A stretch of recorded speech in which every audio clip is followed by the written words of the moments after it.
John Wick Chapter 4. Is it actually worth watching? Oh man, I'm tired. Like, the best analogy that I have for this movie is some guy comes to your party and you haven't seen this guy since high school and you're like, oh my god, it's Dave from high school. He's such a fun guy. It's a wonderful time to see ya, and he just won't leave. 3 a.m. the party's ending and he's still around, still trying to have a wonderful time, still trying to drink and party, and it's like, dude, go home. That's John Wick Chapter 4 in my eyes. So yes, I know that a lot of people will not like me for this video, but hey, here's my honest thoughts on John Wick Chapter 4. Hey guys, my name is Brandon, aka the BrandoCritic. Thank you guys so much for being here today. I really do appreciate it. I was able to see John Wick Chapter 4 a little bit early, and I'm here to give you my honest, no BS, non-spoiler review for today and tell you if it's actually worth watching. Stick around to the end of the video so you guys know my rating of the film, or else you might be going to a film that might not be right for you. And if you guys have seen John Wick Chapter 4, let me know your thoughts down below. Now, let's begin. So we got Chad Stahelski behind the camera, and he has done all the other John Wick movies. And the cast includes Keanu Reeves, Donnie Yen, Bill Skarsgård, Laurence Fishburne, Hiroyuki Sanada, and Shamier Anderson, amongst many others. And in this one, John Wick is going after the high table itself. So what are my thoughts on this movie? Well, I gotta be honest with you guys, because I believe that you guys deserve the truth. I, unfortunately, am not a very big fan of the John Wick franchise. I really enjoyed the first one, but every other sequel felt tired to me. They all have amazing action sequences in them, and they're all beautifully shot. I cannot deny that. And Keanu Reeves is just a cool dude. But unfortunately, personally, I have 3 problems with this franchise, and unfortunately, they do show up in John Wick Chapter 4. Now, I just want to say that I fully understand and I fully realize that what I'm about to say is a very unpopular opinion. A lot of people do not have these problems with these movies, and I just want to tell you guys,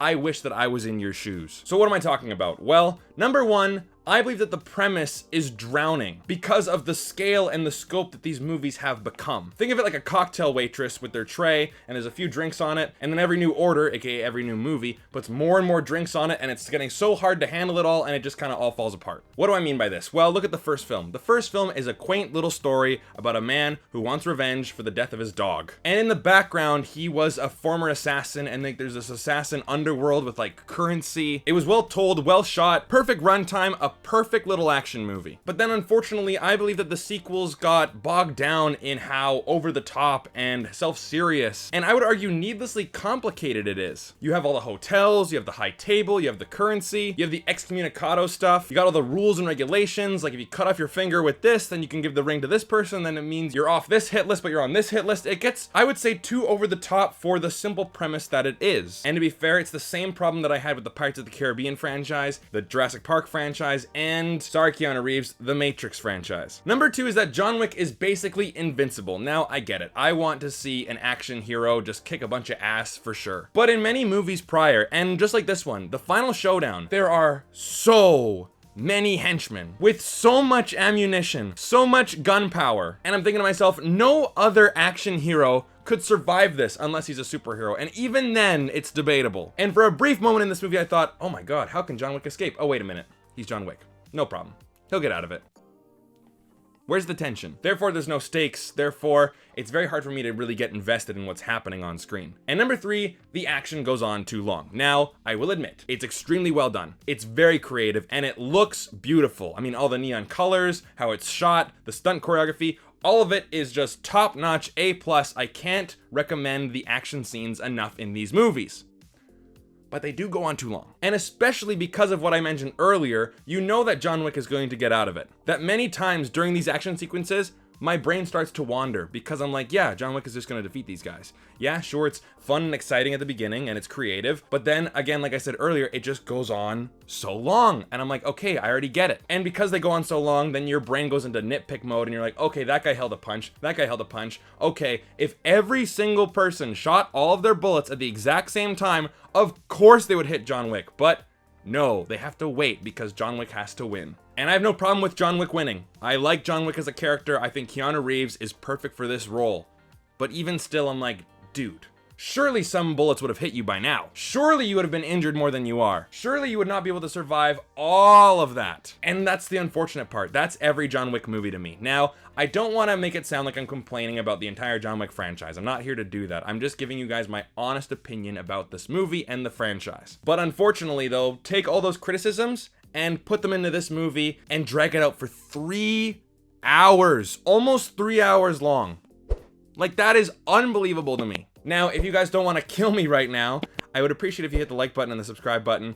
It means the world to me. And like I said, I know that most people don't mind this. And if you're one of those people, more power to you. Trust me. So is this movie terrible? I wouldn't say it's terrible because like I said, the action in this movie, I think is the most creative the action sequences ever got in a John Wick movie. Yeah, there were some really cool moments in John Wick 3, I will admit. And all the movies have really cool action in it. But in this movie, there's a lot of variety in the action, which I will give it credit for. And I believe that there's a good movie in here if you trim the movie down. Like you take off an hour and a half from this movie, I feel like this could have been the best John Wick movie we have ever seen. And I do think some people will think that because of the long run time, but those are just the problems that I had before. Making it 3 hours long as well just adds to the annoyance of it for me. But there's a fight at the Japanese hotel, there's a fight in a Berlin nightclub, there's a fight and car chase at the Arc de Triomphe in Paris. Like that was just phenomenal. And I was on the edge of my seat for almost all of it. Like I said, I'm like really into this action. It's so well done. The neon colors are great. The fight choreographies, there's a lot of like, ooh moments. Just like awesome stuff.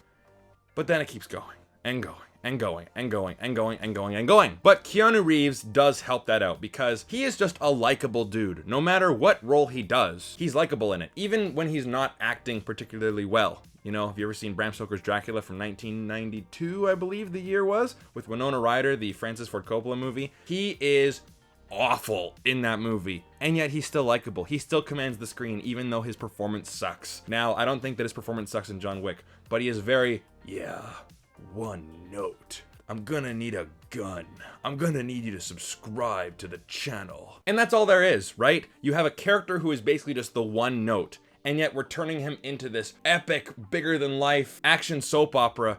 I don't think it really needs that. I think John Wick works well with the action sequences. Being short and quaint, having the story be extremely simple, that's all you need. But I'm in the minority on that one, so I digress. But there are 3 sets of villains in this movie, and I do think that all of them do bring some personality to this movie, which is warranted and welcomed, by the way. Donnie Yen plays the other big assassin after John Wick, and he is blind. So just like Rogue One, so I guess the filmmakers saw Rogue One and were like, hey, blind person, want to be blind in our movie too? He has some personality, he has some charm, he does kick ass as well, so you know what? Thumbs up to Donnie Yen. Bill Skarsgård really chews the scenery. He is a real prick. And at the beginning, I would say he's intimidating and he plays a pretty good villain. Just in terms of screen presence, his motivation is thin as can be. He's the arrogant top dog whose ambition is his one character flaw, so to speak. But at the end, he starts to complain a lot. He reminded me of Scar from The Lion King, where he kind of loses that edge. But overall, I think he did a good job. And lastly, Shamier Anderson is kind of like that side piece character, that gimmick character. His gimmick is that he's got a support dog that helps him assassinate people. And that's about it. We needed another character in this movie because it's 3 hours long. And there is a bit of a tie-in with the dog. If you guys have seen a John Wick movie before, you can kind of guess what happens with that. But they try to put in a theme about friendship and legacy, and of course, ambition. But I mean, I feel like this franchise as a whole just kind of got bloated. I would say that's the word. And again, I'm not trying to say that all the John Wick movies are terrible. Like, they're watchable movies. But I really do think this. If this movie was an hour and a half, trimmed down, have the story just about John Wick trying to go after the high table, totally fine. But the movie is 3 hours long. And it was way too long. I was actively waiting to get out of the theater, and that's never a good sign in a movie. So I hate to say this, but for my overall rating, I'm gonna give this movie a 2 out of 5. I understand it's gonna piss off a lot of people, but if I start to pander to people just to get views, then I feel like you guys are gonna lose me anyway. So I'm being honest, that's my rating for John Wick Chapter 4. It's unfortunate, I wanted more, but hey, I knew what I was getting into. John Wick 2, John Wick 3, John Wick 4. I had the same problems with all of them, and if someone asks me if they want to watch John Wick, I would say, as long as it's the first one. So those are my thoughts on John Wick 4. Let me know your thoughts of the movie down in the comment section down below. Hit like and subscribe if you want to see more videos just like this, and make sure you to follow me on Patreon. The link is down below in the description. We watch movies every single month and we discuss them together. Monthly live chats. I give you guys movies every single month, and you guys get to see content early. So if that interests you, the link is down below in the description. Thank you guys so much for watching. I really do appreciate every single one of you, and I'll see you guys in the next video. Take care.